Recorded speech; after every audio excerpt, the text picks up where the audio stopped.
ఆరోగ్యాభిలాషులందరికీ నా హృదయపూర్వక నమస్కారములు.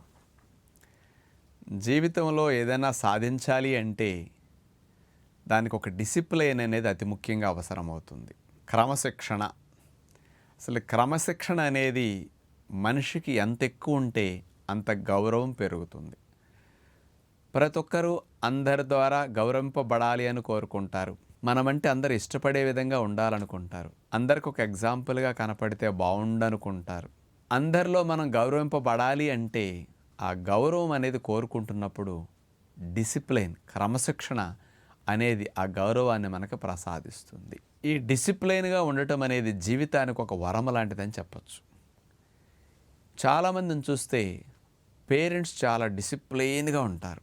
తెల్లవారుజామున లేవటం, ఎర్లీగా పడుకోవటం, మంచిగా మాట్లాడటం, నోటి ద్వారా ఇబ్బంది కలిగించే కఠినమైన పదాలు మాట్లాడకుండా ఉండటం, సాటివారి కొంచెం కూడా నొప్పి కలగకుండా శ్రద్ధ పట్టడం, ఎదుటివారికి హాని కలగకుండా వాళ్ళ పనులు చేసుకోవటం, ఎవరికి ఏమి కీడు జరగకూడదని సంకల్పాలు చేయటం.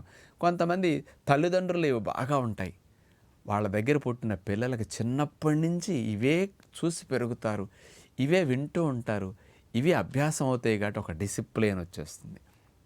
చూడండి, తెల్లవారుజామున లేవటం, ఎర్లీగా పడుకోవటం, వాళ్ళు ఏదో యోగా చేయటం, మంచిగా కాస్త మంచి విషయాలు వినటం, ఇట్లాంటివన్నీ పేరెంట్స్లో కనపడ్డాయి అనుకోండి, ఆ డిసిప్లిన్ పిల్లలకి ఆటోమేటిక్గా వచ్చేస్తుంది. ఈ పిల్లల్ని ఎక్కడన్నా సమాజంలో అందరిలో చూసినప్పుడు వాళ్ళ చూడు ఎంత పద్ధతిగా ఉన్నారో, వాళ్ళ చూడు ఎంత క్రమశిక్షణగా ఉంటారో, పిల్లలంటే అట్లా ఉండాలని చుట్టుపక్కల వాళ్ళకి పేరెంట్స్కి అనిపిస్తుంది. మీ పిల్లలు అంత మంచిగా ఎట్లా తయారయ్యారు అని ఆ పిల్లల్ని కొంతమంది అడుగుతుంటారు, వాళ్ళ పేరెంట్స్ని కొంతమంది అడుగుతుంటారు. అది ఎలా వచ్చింది అంటే చూడండి, అట్లాంటి ఆకర్షణ ఈ పిల్లల మీద కలగటానికి కారణం వాళ్ళ డిసిప్లైన్, వాళ్ళ నడవడిక, వాళ్ళ క్రమశిక్షణ. డిసిప్లైన్ అనేది మనం అనుకున్న దాన్ని తొందరగా సాధించేటట్టు, మన గౌరవాన్ని పెంచేటట్టు చక్కగా చేస్తుంది.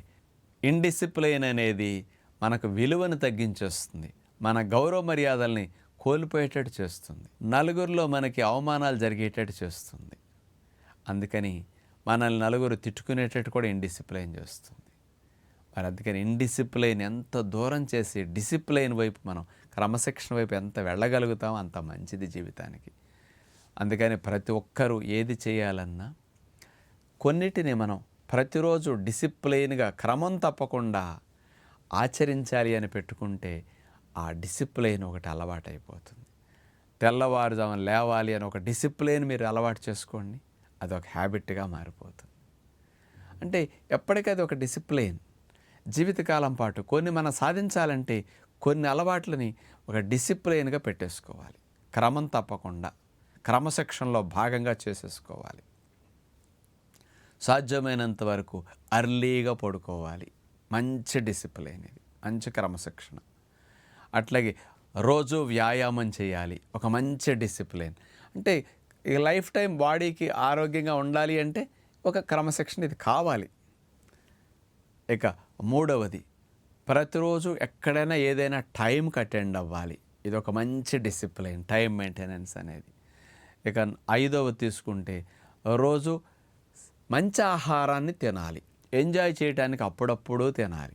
పండుగలు, పెళ్ళిళ్ళు, ఫంక్షన్స్, శుభకార్యాలప్పుడు ఎంజాయ్ చేసి తినొచ్చు, కానీ రోజు మంచి ఆహారాలు తినాలనేది ఒక క్రమశిక్షణలో భాగంగా పెట్టుకోవాలన్నమాట. ఈ ఆహారాల్లో మంచివి కూడా వండన ఆహారాలు సగం పైనన్నా తినాలి అని మన దినచర్యలో ఒక డిసిప్లిన్లో భాగంగా పెట్టేసుకోవాలి. అందుకని న్యాచురల్ ఫుడ్ 60-70% అన్నా తినాలని పెట్టుకుంటే అది ఒక క్రమశిక్షణ, ఆరోగ్యాన్ని ప్రసాదిస్తుంది. ఇట్లాంటివన్నీ పెట్టుకుంటూ నా నోటమ్మట ఇక అసభ్యకరమైన పదాలు కానీ, ఎదుటివారి నొప్పించే పదాలు కానీ, గాయపరిచేవి, ఇబ్బంది పెట్టేవి, వాళ్ళని ఏడిపించేవి రాకూడదు అని ఒక మనసులో సంకల్పాలు చేస్తే ఒక క్రమశిక్షణ మనకు అలవాటైపోతుంది. నోటికి కూడా క్రమశిక్షణ వచ్చేస్తుంది, మన మనసులో ఆలోచనలు కూడా క్రమశిక్షణ వస్తుంది. అడ్డదిడ్డమైన ఆలోచనలు రావు అప్పుడు మనకి. అందుకని ఇట్లాంటివన్నీ మనం మెంటల్ మేకప్ చేసుకుని రోజు అలవాటు అవుతుంటే ఒక క్రమశిక్షణ అలవాటైపోతుంది. ఆ క్రమశిక్షణ జీవితాన్ని ఒక సన్మార్గంలోకి తీసుకెళ్తుంది, ఒక మంచి డైరెక్షన్లోకి తీసుకెళ్తుంది, సక్సెస్ వైపు తీసుకెళ్తుంది అన్నమాట. మనం నలుగురు ఎగ్జాంపుల్గా తీసుకునేటట్టు చేస్తుంది.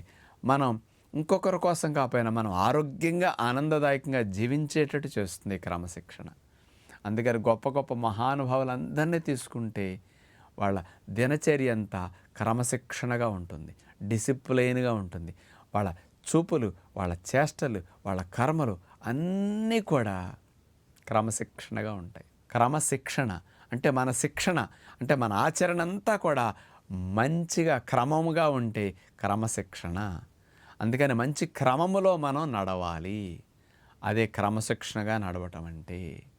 అందుకని ప్రతి ఒక్కరం కూడా జీవితంలో సాధించాలి అనుకున్నప్పుడు ముందు పెద్దలుగా క్రమశిక్షణ కలిగిన జీవన విధానాన్ని అలవర్చుకుని జీవనం చేస్తూ పిల్లలకి ఎగ్జాంపుల్గా కనుక కనపడగలిగితే వాళ్ళకి చిన్నప్పటి నుంచి క్రమశిక్షణలో వాళ్ళు పెరుగుతారు. క్రమశిక్షణే వాళ్ళ జీవితం అయిపోతుంది.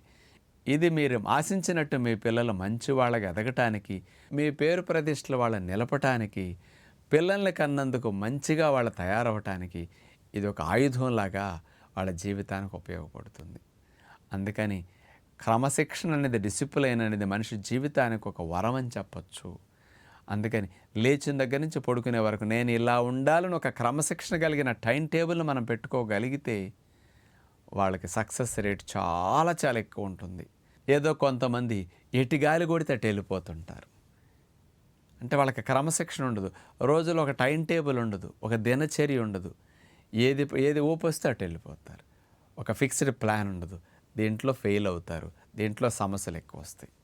అందుకని క్రమశిక్షణ కలిగిన జీవితాన్ని మనం అవలంబిస్తే జీవితం శారీరకంగానూ మానసికంగానూ చాలా బాగుంటుంది. కాబట్టి అలాంటి పద్ధతిని మనం అవలంబించుకుంటూ పిల్లలకు అలవాటు చేస్తే జీవితంలో అంతకంటే అదృష్టం మన పిల్లలకి ఇంకేమి ఇవ్వలేం. దానికి మించిన సంపద మరేముండదు. అలా మంచి మార్గాన్ని పిల్లలకు అందించడానికి ఇలా క్రమశిక్షణ కలిగిన జీవన విధానాన్ని అందరం అవలంబిద్దామని విజ్ఞప్తి చేస్తూ నమస్కారం.